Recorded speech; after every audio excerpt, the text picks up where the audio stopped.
नमस्कार विद्यार्थी मित्रांनो, तर आजच्या लेक्चरमध्ये आपण बघूया की तुमच्या ह्या एक्झामचं पेपर स्ट्रक्चर काय असणार आहे। त्यानंतर तुमचा इन डिटेलमध्ये आपण सिलेबस बघूया, त्यामध्ये तुम्हाला कुठले कुठले टॉपिक हे महत्त्वाचे करायचे आहेत ते सुद्धा मी तुम्हाला सांगणार आहे। शेवटी तुमचे काही महत्त्वाचे जे प्रश्न असतात, जसे की निगेटिव्ह मार्किंग आहे का नाही, ग्रुप लेवल टायमर म्हणजे काय, तर हे सर्व प्रश्न मी तुमचे इथे ॲड्रेस करणार आहे। तर चला चालू करूया आजचा व्हिडिओ। त्यामध्ये आपण पहिल्यांदा बघूया की तुमच्या पेपरचं स्ट्रक्चर काय असणार आहे।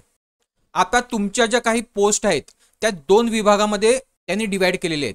तुमच्या काही पोस्ट आहेत ज्यांना व्यावसायिक चाचणीची गरज आहे, त्यांच्या एक्झामचं किंवा त्यांच्या पेपरचं स्ट्रक्चर हे वेगळं आहे, आणि ज्या पोस्टसाठी व्यावसायिक चाचणीची गरज नाहीये त्यांचं थोडंसं एक्झामचं किंवा पेपरचं स्ट्रक्चर हे थोडं वेगळं आहे।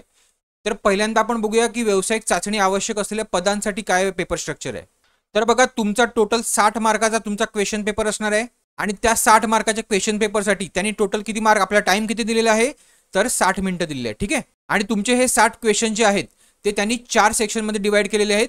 त्यामध्ये मराठी, इंग्लिश, जनरल नॉलेज आणि लॉजिकल ॲबिलिटी किंवा तार्किक क्षमता।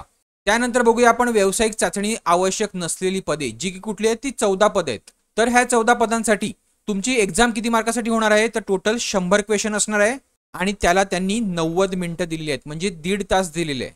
आणि हे 100 क्वेश्चन तुमचे 4 पार्टमध्ये त्यांनी डिवाइड केलेले आहेत। पहिला सेक्शन असेल तुमचा मराठी, पुढचा आला तुमचा जनरल नॉलेज आणि लॉजिकल ॲबिलिटी। आता लॉजिकल ॲबिलिटीमध्ये रिझनिंग सुद्धा आलं आणि तुमचं ॲप्टिट्यूड मॅथ सुद्धा आलं। पुढे आपण कुठले कुठले टॉपिक आहेत ते बघूया। त्यानंतर आलं तुमचं टेक्निकल डोमेनचं नॉलेज। ठीक आहे, तुमचे जे पण पद आहे त्या पदाचं जे नॉलेज आहे त्यावर तुम्हाला टोटल 40 प्रश्न असणार आहेत। ठीक आहे, आणि हे नॉन टेक जे सेक्शन आहे त्यावर तुम्हाला टोटल 60 प्रश्न असणार आहेत। ठीक आहे, नंतर आपण प्रश्नांचं जे ब्रेकेज आहे ते बघूया। तर ह्या प्रकारे तुमच्या दोन्ही पोस्टसाठी, म्हणजे टेक्निकल आणि नॉन टेक्निकल पोस्टसाठी हे मार्कांचं डिस्ट्रीब्युशन आहे किंवा पेपरचं स्ट्रक्चर असणार आहे। आता बघूया आपण तुमचे जे दोन विभाग आहेत, टेक्निकल आणि नॉन टेक्निकल, म्हणजे टोटल तुमच्या 21 ज्या पोस्ट आहेत त्यासाठी जे 4 सेक्शन आहेत, म्हणजे कुठले, तर इंग्लिश, मराठी, जीके आणि काय, तर मॅथ्स आणि तुमचं रिझनिंग। ठीक आहे, तर ह्या 4 सेक्शनसाठी तुम्हाला काय काय सिलेबस असणार आहे तो आपण व्यवस्थित एकदम इन डिटेलमध्ये बघूया। तर सगळ्यात पहिल्यांदा बघूया इंग्लिश सेक्शन। आता इंग्लिश सेक्शनमध्ये तुम्हाला त्याचं ग्रॅमर असणार आहे। ग्रॅमरमध्ये synonym, antonym, spelling, punctuation test, त्यानंतर वोकॅब्युलरीमध्ये idioms, phrase, meaning and expression, त्यानंतर fill in the blanks, simple sentence structure. आता हा पूर्ण सिलेबस जो दिलेला आहे तो तुम्हाला मी इन डिटेलमध्ये ब्रेक करून सांगतो। तर आता हा इंग्लिशचा जो सिलेबस मी काढलेला आहे तो तुमचे सगळे एक्झाम पेपर हे चाळून किंवा त्यांचा अभ्यास करून काढलेला आहे की तुम्हाला इंग्लिशमध्ये काय काय विचारलं जाते। तर बघा, आधी आपल्या जे MNCच्या एक्झाम झाल्या वेगवेगळ्या, त्यामध्ये आपल्याला रिडिंग कम्प्रेन्शन विचारलं जायचं, जे कोणी 4 ते 5 प्रश्नासाठी असायचं। पण ह्या एक्झामसाठी रिडिंग कम्प्रेन्शन विचारलं जाणार नाही, पण हा मी मुद्दाम इथे इन्क्लूड केला आहे ज्या अर्थाने तुम्हाला समजून जाईल की रिडिंग कम्प्रेन्शन मिळत नाही। तर तुम्हाला काय काय आहे, तर बघा, fill in the blank with appropriate word, verb, article, adjective आणि प्रिपोजिशन, हा तुम्हाला इम्पॉर्टंट टॉपिक आहे। त्यानंतर स्टेटमेंट अरेंजमेंट, लॉजिकल किंवा करेक्ट ऑर्डरने, त्यालाच काय म्हणतात, तर पॅराजम्बलिंग, तर हे सुद्धा इम्पॉर्टंट आहे।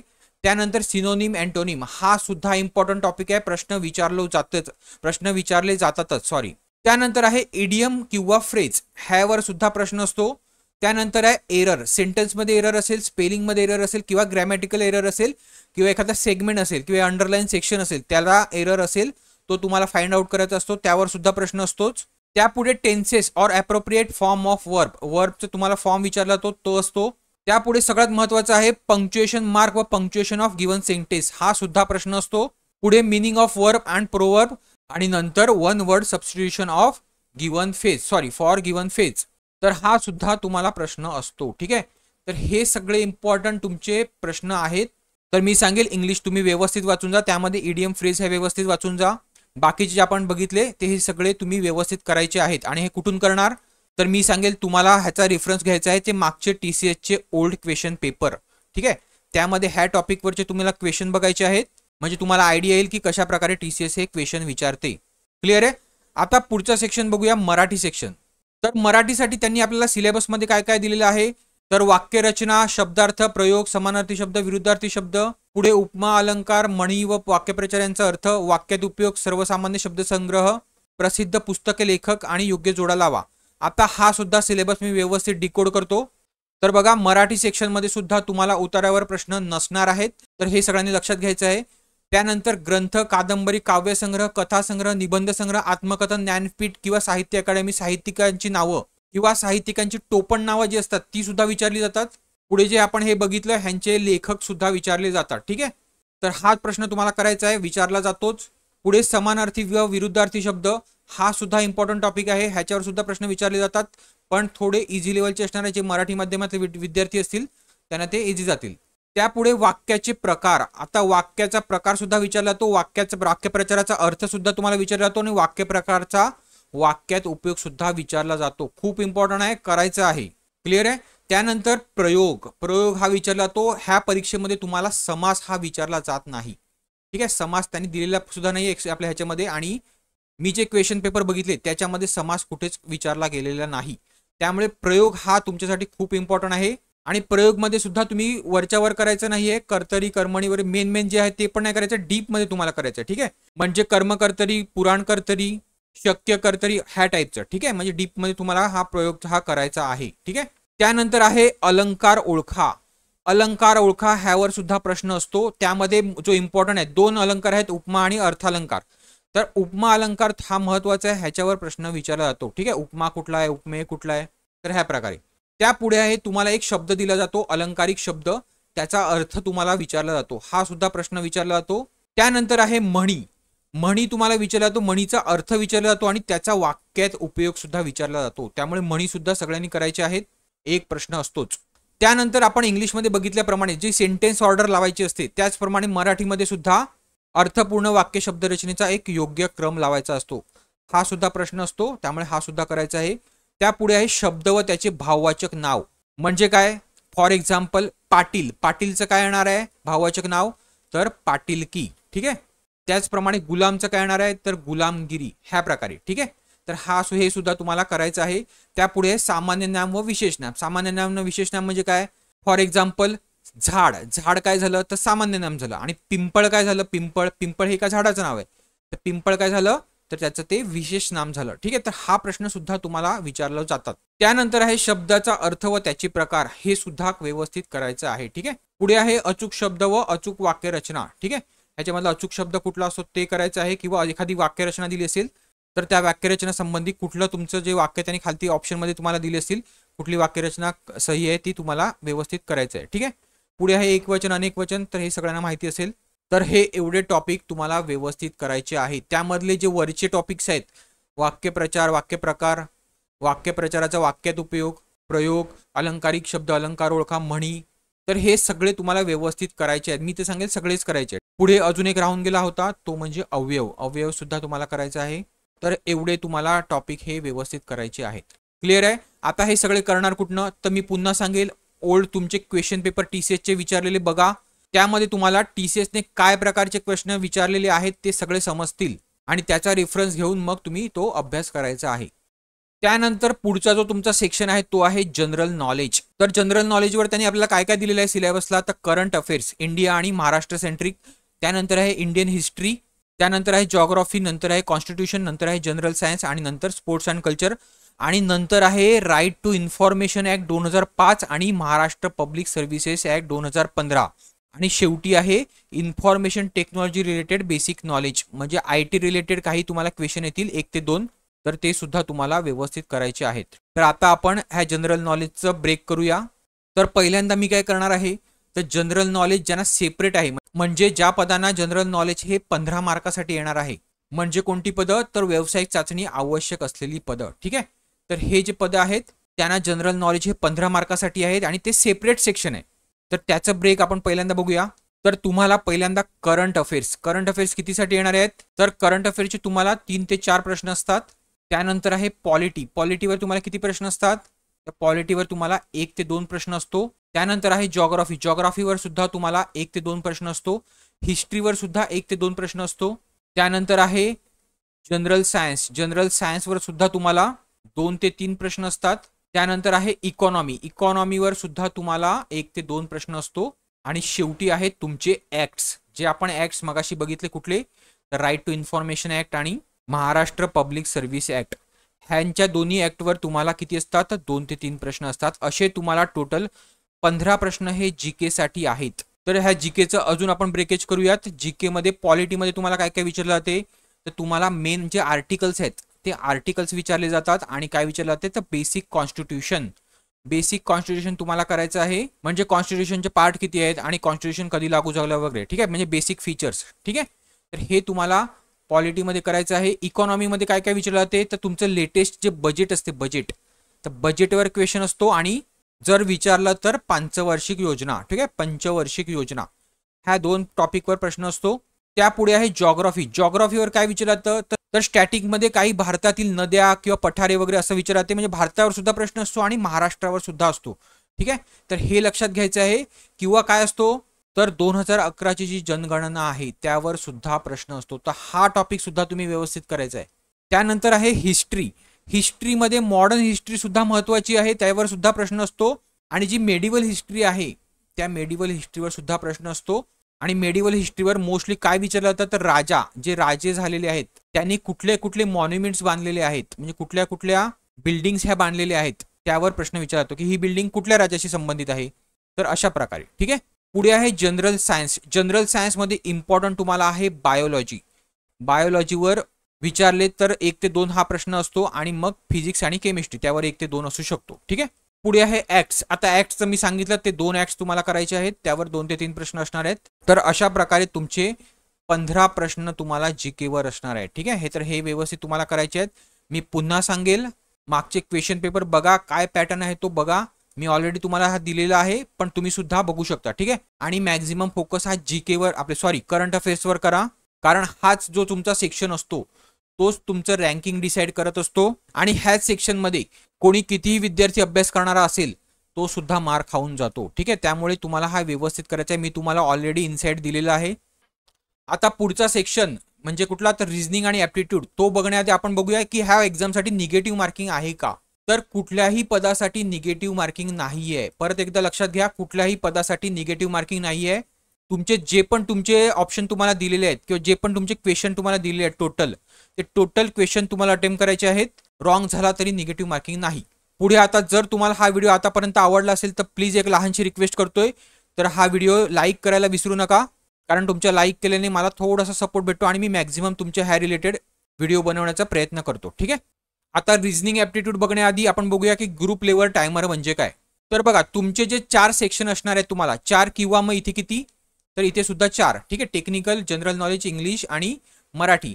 तर हे तुमचे 4 सेक्शन असणार आहेत. त्याचे जे क्वेश्चन्स आहेत ते असे 4 ग्रुपमध्ये डिवाइड केलेले आहेत त्यांनी. ठीक आहे, तर पहिल्यांदा काय होणार तुम्हाला, तुमची जेव्हा एक्झाम चालू होणार तेव्हा तुमचा ग्रुप ए हा ऍक्टिव्हेट होणार. म्हणजे ग्रुप बी चे प्रश्न तुम्ही बघूच शकणार नाही, फक्त ग्रुप ए चेच जे 15 प्रश्न आहेत ते तुम्हाला दिसणार. ठीक आहे, 4 सेक्शन वाईज. पण ह्या 4 सेक्शन मध्ये तुम्ही कुठलाही सेक्शन पहिल्यांदा घेऊ शकता करायला. समजते मला काय म्हणायचं आहे. म्हणजे तुम्हाला पहिल्यांदा जेव्हा एक्झाम चालू होईल तेव्हा तुमचा ग्रुप ए ऍक्टिव्हेट होईल आणि तुम्हाला हे 4 सेक्शन दिसतील आणि त्या 4 सेक्शन मध्ये प्रत्येकी सेक्शन मध्ये 4 प्रश्न, 3 प्रश्न, 4 प्रश्न आणि 4 प्रश्न ह्या प्रकारे प्रश्न डिवाइड केलेले असतील आणि तुम्ही कुठलाही सेक्शन हा पहिल्यांदा सॉल्व्ह करायला घेऊ शकता. ठीक आहे, तर अशा प्रकारे हा तुमचा सेक्शन कंप्लीट झाल्यानंतर तुमचा ग्रुप बी जो आहे सेक्शन तो ऍक्टिव्हेट होईल. ग्रुप बी ऍक्टिव्हेट झाल्यानंतर तुम्ही ग्रुप ए चे प्रश्न बघू शकणार नाही किंवा त्याच्यामध्ये काही चेंजेस करू शकणार नाही. त्याचप्रमाणे तुमचा ग्रुप सी आणि ग्रुप डी सुद्धा तुम्हाला दिसणार नाही. फक्त ग्रुप बी चेच 15 मिनिटांमध्ये 15 क्वेश्चन तुम्हाला सॉल्व्ह करायचे आहेत. ठीक आहे, ते कमी वेळात करा किंवा जास्त वेळ घ्या.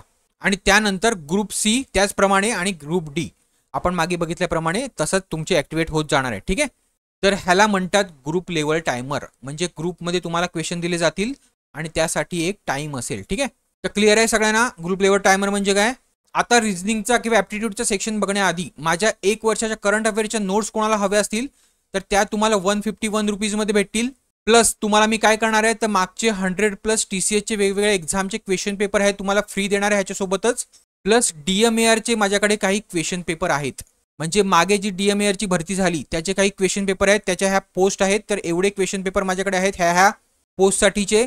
तर हे सुद्धा मी तुम्हाला ह्या सोबतच फ्री देणार आहे. ठीक आहे, इवन दो तुमची इथे पोस्ट नसेल तरी सुद्धा क्वेश्चन पेपर घ्या, कारण हे क्वेश्चन पेपर बघून तुम्हाला समजेल की नॉन टेक सेक्शन कसा विचारला गेला आहे. तर ही नोट जर तुम्हाला ऑर्डर करायची असेल तर हा QR कोड स्कॅन करून पेमेंट करा आणि त्याचा जो स्क्रीनशॉट आहे, ट्रान्झॅक्शन आयडीचा जो स्क्रीनशॉट आहे तो मला ह्या नंबरवर तुम्हाला सेंड करायचा आहे. ठीक आहे, आणि स्क्रीनशॉट सेंड केल्यानंतर तुम्हाला एक कोड आहे तो सेंड करायचा आहे, बाकी काही विचारायचं नाही, फक्त कोड सेंड करायचा आहे की मला CA पाहिजे, CA प्लस तुमची जी पोस्ट आहे ती मेन्शन करा. मग मी तुम्हाला ह्या करंट अफेअरच्या नोट्स ह्या PDF च्या रूपामध्ये तुम्हाला सेंड करेल. क्लिअर आहे. आता बघूया रिझनिंग आणि ॲप्टिट्यूड सेक्शन.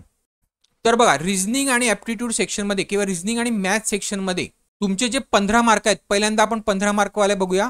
तर तुमचे जे 15 मार्क आहेत ते कुठले कसे डिवाइड आहेत, तर मॅथसाठी तुमचे सगळ्यात जास्ती आहेत. मॅथ आणि ॲप्टिट्यूडसाठी किती आहेत, तर 10 मार्कासाठी तुम्हाला विचारले जातात आणि फक्त 5 मार्क रिझनिंगसाठी आहेत. त्यामुळे मॅथ जो सेक्शन आहे तो तुम्हाला इम्पॉर्टंट आहे. मॅथ्समध्ये काय काय करायचं आहे, तर पूर्ण अर्थमॅटिक. अर्थमॅटिकमध्ये काय, तर percentage, profit and loss, time and work, ratio and proportion, pipe and system, age calculation, खूप इम्पॉर्टंट आहे एज कॅल्क्युलेशन. त्यानंतर सिम्प्लिफिकेशनवर सुद्धा क्वेश्चन असतो. त्यानंतर मीन, मोड, मेडियन, हा सुद्धा इम्पॉर्टंट टॉपिक आहे, हा सुद्धा करायचा आहे. सिम्प्लिफिकेशन सुद्धा करायचं आहे. पुढे सगळ्यात इम्पॉर्टंट आहे तो जॉमेट्री. जॉमेट्रीवर सुद्धा 2 ते 3 प्रश्न असतात. ठीक आहे, जॉमेट्री हा खूप इम्पॉर्टंट टॉपिक आहे. तर इतके तुम्हाला मॅथ्सचे टॉपिक हे तुम्हाला करायचे आहेत, पूर्ण अर्थमॅटिक प्लस जॉमेट्री वगैरे. त्यानंतर आहे रिझनिंग. आता हे रिझनिंगचे पाच जे क्वेश्चन आहेत ते कुठले विचारले जाणार आहेत, तर त्यामध्ये आलं अल्फाबेटिकल सिरीज, नंतर एनालॉजी, त्यानंतर साईन चेंज करायचे असतात. बघा साईन वेगवेगळे दिलेले असतात, ते साईन एक्सचेंज करायचे असतात. त्यानंतर कोडिंग, डिकोडिंग, त्यानंतर ब्लड रिलेशनवर सुद्धा प्रश्न असतो. त्यानंतर बिल्डिंगवर सुद्धा मी एक प्रश्न बघितला. बिल्डिंग आणि सिटिंग अरेंजमेंट सुद्धा त्यामध्ये तुम्ही करा, कारण बघितला तर नाही क्वेश्चन, पण बिल्डिंग आणि सिटिंग अरेंजमेंट एकच टॉपिक आहे, त्यामुळे हे सुद्धा करून ठेवा. तर क्लिअर आहे तुम्हाला काय काय करायचं आहे ह्याच्यामध्ये. पुढे ज्या विद्यार्थ्यांना रिझनिंग आणि ॲप्टिट्यूड आणि पुढे काय, तर GK हा सेक्शन 30 मार्कासाठी विचारला जाणार आहे. म्हणजे कुठली पदं, तर ज्यांना व्यावसायिक चाचणी नाही आहे. ठीक आहे, तर ही जी पदं आहेत ज्यांना 30 मार्कासाठी हा सेक्शन येणार आहे, त्यांचे 30 मार्काचे जे ब्रेकेज आहेत ते आपण बघूया. ठीक आहे, तर ब्रेकेज कसं असणार आहे, तर तुमचं करंट किंवा ते GK जो सेक्शन आहे, करंट आणि GK ह्याच्यामध्ये ते 11 ते 12 मार्कासाठी येणार आहे. त्यानंतर मॅथ्स जो आहे, मॅथ्स तो तुम्हाला पुन्हा 10 ते 11 किंवा 11 ते 12 मार्कासाठी येणार आहे. आणि नंतर रिझनिंग तुम्हाला 7 ते 8 मार्कासाठी येणार आहे. म्हणजे काय, तर हे 2 सेक्शन जे आहेत ते तुम्हाला जवळपास 18 ते 19 मार्कासाठी येणार आहेत. आणि जो करंट GK आहे तो तुम्हाला किती येणार आहे, तर 12 ते 13 मार्कासाठी फक्त. ठीक आहे, त्यामुळे व्यवस्थित तुम्हाला काय काय करायचं आहे ते तुम्ही व्यवस्थित बघा. ठीक आहे, बाकी जे टॉपिक मी सांगितले करंटसाठी आणि GK साठी ते सेमच आहेत, कारण ह्या 12-13 मार्कामध्ये सुद्धा करंट अफेअर सुद्धा जास्ती मार्कासाठी त्याचं वेटेज आहे. त्यानंतर हिस्ट्री वगैरे 1-1, 2-2 मार्कासाठी विचारलं जाणार आहे. ठीक आहे, पुढे ते तुमचे 2 ऍक्ट आहेत ते सुद्धा तुम्हाला व्यवस्थित करायचे आहेत. आणि मॅथ्स जे मी तुम्हाला टॉपिक सांगितले ते सुद्धा तुम्हाला व्यवस्थित करायचे आहेत. आता ह्या 2 ऍक्ट मधला एक ऍक्टच्या नोट्स माझ्याकडे आहेत, त्याचे नोट्स सुद्धा आहेत आणि MCQ सुद्धा आहेत. तर त्या ऍक्ट्सच्या म्हणजे कुठला, तर RTI ऍक्ट माझ्याकडे आहे, RTI ऍक्टच्या नोट्स सुद्धा आहेत आणि त्याचे MCQ सुद्धा आहेत, MCQ बँक सुद्धा आहे. तर हा ऍक्ट जर तुम्हाला ह्या नोट्स सोबत पाहिजे असेल तर ह्या नोट्ससाठी तुम्हाला फक्त 200 रुपये द्यावे लागतील. म्हणजे 200 रुपयामध्ये मी तुम्हाला हे सुद्धा देणार सगळं, आणि प्लस RTI ऍक्ट आणि त्याच्यावरची क्वेश्चन बँक सुद्धा देणार आहे. ठीक आहे, प्लस त्या 200 रुपयामध्ये मी अजून एक ऍडिशन करतोय. तर माझ्याकडे काही मराठी व्याकरणच्या नोट्स आहेत, मराठी व्याकरण प्लस हिस्ट्री आणि प्लस जॉग्राफी ह्या रिलेटेड काही नोट्स आहेत किंवा मटेरियल आहे, ते सुद्धा मी तुम्हाला ह्या 200 रुपयामध्ये देणार आहे. ठीक आहे, पुढे तुम्ही एक गोष्ट बघाल, जर तुम्ही मागचे जे MNCचे तुमच्या भरती झाल्या त्यापेक्षा हा जो पेपर तुमचा असणार आहे DMERचा, त्याची लेवल जी असणार आहे ती थोडीशी डिफिकल्ट लेवल असणार आहे. तर हे सगळ्यांनी लक्षात घ्यायचं आहे. क्वेश्चन थोडे डीप मध्ये विचारले जातात, त्यामुळे अभ्यास तुम्हाला तसाच करायचा आहे. कोणी असं मानायचं नाहीये की इंग्लिश मराठी इझी येईल, त्यामुळे तुम्हाला चांगला अभ्यास करायचा आहे. क्लिअर आहे सगळ्यांना. तर चला, होप करतो तुम्हाला हा व्हिडिओ आवडला असेल, आणि आवडला असेल तर प्लीज लाईक करायला विसरू नका. आणि ज्यांनी अजून टेलिग्राम चॅनल सबस्क्राईब केलं नसेल त्यांनी टेलिग्राम चॅनल सबस्क्राईब करायला सुद्धा विसरू नका. हा QR कोड स्कॅन करायचा आहे, किंवा खालती मी टेलिग्राम चॅनलची लिंक देतो, तिथे जाऊन तुम्ही ते जॉईन करू शकता. ठीक आहे, पुढे चॅनलला सबस्क्राईब करायला विसरू नका, म्हणजे मी जे पण पुढे तुमचे व्हिडिओ पोस्ट करेल ह्या भरती संदर्भात ते तुम्हाला त्याचे नोटिफिकेशन येऊन जाईल. ठीक आहे, तर चला, थँक्यू.